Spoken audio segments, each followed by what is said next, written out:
భీమవరం ప్రజలకు సర్పై మరింత అవగాహన కల్పించేందుకు ఆటోల ద్వారా చేపట్టిన ప్రచార కార్యక్రమాన్ని కేంద్ర మంత్రి భూపతిరాజు శ్రీనివాస్ వర్మ ప్రారంభించారు. కార్యక్రమాన్ని ప్రజల్లోకి తీసుకువెళ్లేందుకు 25 ప్రచార ఆటోలను ఏర్పాటు చేసినట్లు చెప్పారు. ప్రజలంతా అధికారులకు సహకరించాలని సూచించారు. ఆంధ్రప్రదేశ్లో ఎలక్షన్ కమిషన్ ఆధ్వర్యంలో కార్యక్రమాన్ని చేపట్టినటువంటి సంగతి మనందరికీ కూడా తెలుసు.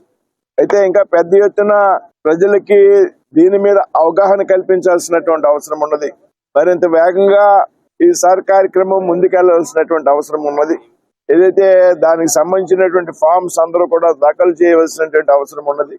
ఏదైతే ముఖ్యంగా ఏ ఉద్దేశంతో అయితే ఈ సర్ని తీసుకురావడం జరిగిందో, ఏదైతే పెద్ద ఎత్తున ఓట్ల యొక్క డూప్లికేటింగ్ ఏదైతే ఉందో, 2 చోట్ల ఓటు హక్కు ఏదైతే ఉన్నదో దానిని తొలగించడం, అదే విధంగా చనిపోయినటువంటి వ్యక్తులు చాలా మంది ఓటర్ లిస్ట్ ఉండడం, వాటిని తొలగించడం, ఏదైతే చాలా మంది విదేశాల నుండి వచ్చి అక్రమంగా స్థిరపడి పెద్ద ఎత్తున ఓటర్లుగా నమోదైనటువంటి సందర్భంలో అటువంటి వారిని గుర్తించి తొలగించడం అనేటువంటి అవసరం ఉన్నది.